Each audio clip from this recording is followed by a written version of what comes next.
Sudah barang tentu satu harapan dengan adanya MTQ di tingkat kecamatan tidak saja menjadi rutinitas kegiatan dari tahun ke tahun, tapi ada satu esensi dasar,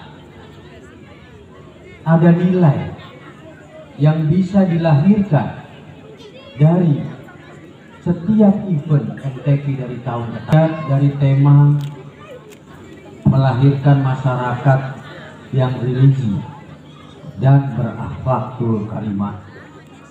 Nah, sudah barang tentu ini satu pekerjaan yang amat berat, apalagi dituntut di kekinian zaman yang mau tidak mau setiap umat Islam harus mampu membentengi keluarganya masing-masing. Nah, kenapa saya katakan membentengi? Karena apapun akan diterima bukan saja keluarga kita berinteraksi dengan orang lain, di dalam rumah pun tetap berinteraksi dengan adanya media sosial. Nah, artinya informasi apapun, baik yang ada kebenaran maupun di dalamnya membawa kerusakan, dapat diterima oleh siapa saja. Nah, ini satu PR besar memang di dalam peradaban hari ini. Nah, ini bisa merasuki jiwa anak-anak kita, siapapun yang tidak dibekali dengan keimanan dan keakhlak yang kuat. Karena kebenaran itu akan dikatakan oleh media benar, ditelan bulat-bulat oleh anak kita yang tidak mengalami satu pembekalan. Nah, begitu juga kepala keluarga, ibu rumah tangga. Nah, inilah perlunya dalam wadah yang ada musabaqah tilawatil Quran diisi juga oleh acara-acara sifat ceramah.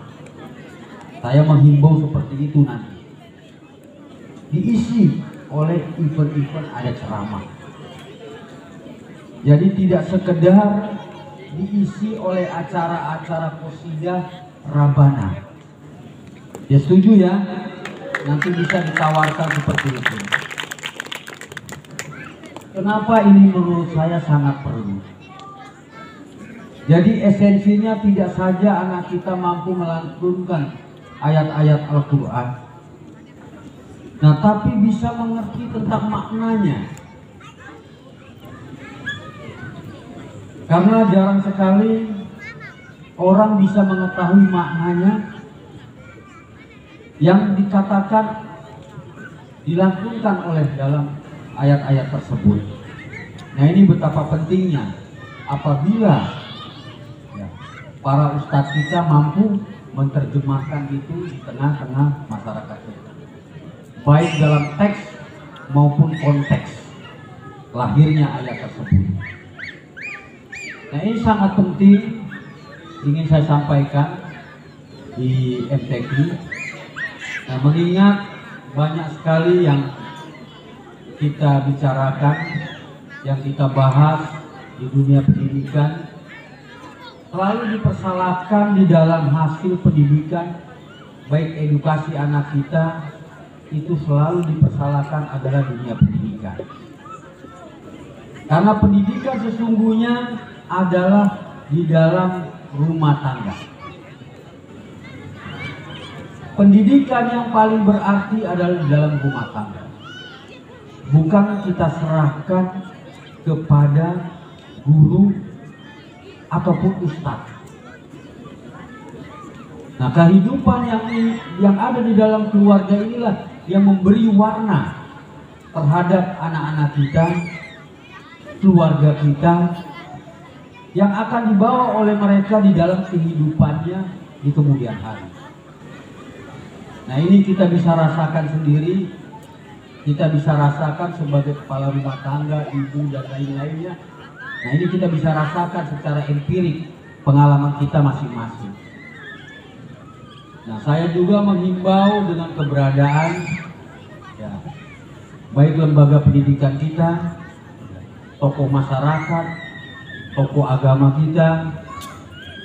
Nah, ini bisa menangkap adanya semangat zaman, adanya perubahan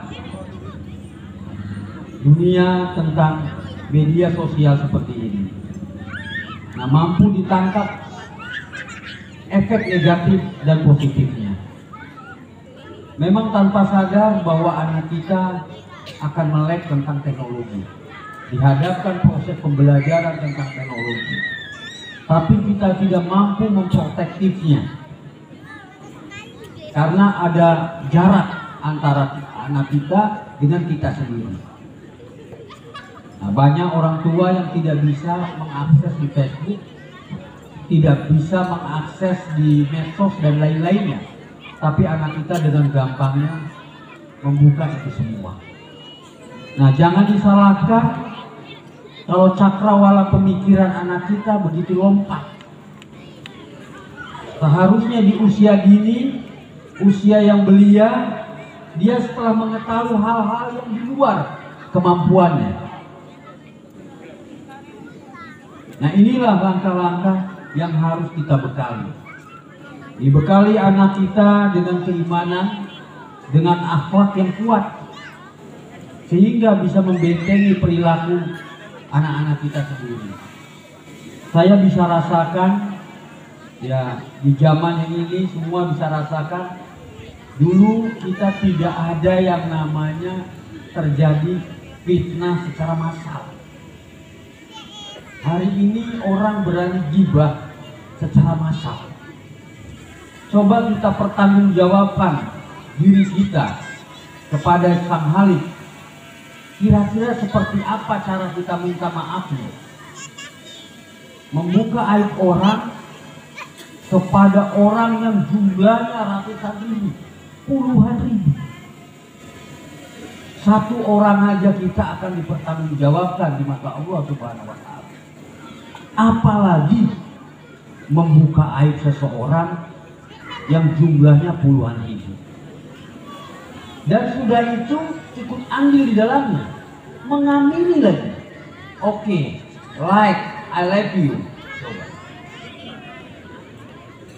Nah, ini menandakan zaman satu lahir, zaman yang dikhawatirkan oleh Rasulullah SAW.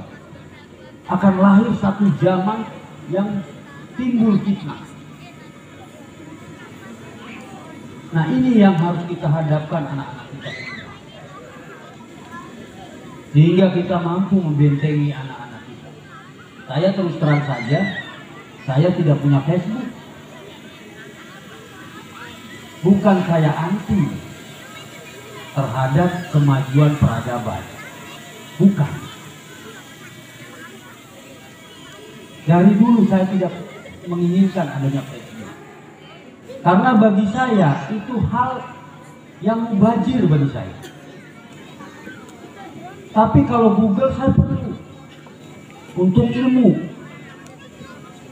tapi saya pelajari dulu ini versi nilainya apa betul dari literatur yang baik dan lain-lainnya. Kita sortir. Jangan sampai ini kita anggap ilmu, tahu-tahu bukan ilmu. Nah, makanya di dalam MTQ ini saya berharap ada ceramah-ceramah agama yang disampaikan.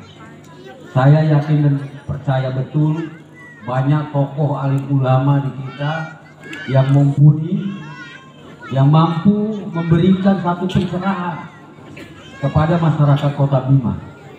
Kalau ini kita manfaatkan ruang itu, karena saya tidak ingin bahwa ini sebagai satgas hanya mempertontonkan anak-anak kita melakukan bacaan-bacaan, sementara kita tidak disirami oleh ayat-ayat dengan maknanya yang secara kafah. Nah, sudah barang tentu ini menjadi PR kita bersama. Nah, sampai saya berpikir bagaimana caranya kita mampu memprotektif anak-anak dari dunia medsos ini. Sampai anak-anak kita pun hari ini bisa diam kalau dikasih HP.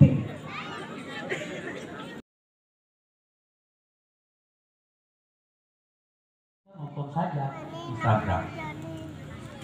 Nah, saya mengharapkan bahwa dalam MTQ ini betul-betul ya dari tahun ke tahun kita adalah siraman rohani ya yang diberikan, tidak sekedar kita melakukan pembacaan ayat-ayat Al-Quran. Mungkin itu saja yang bisa saya sampaikan.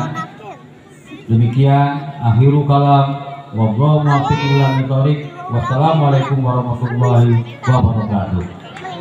Dengan mengucap bismillahirrahmanirrahim, MTQ tingkat kecamatan Asakota saya buka.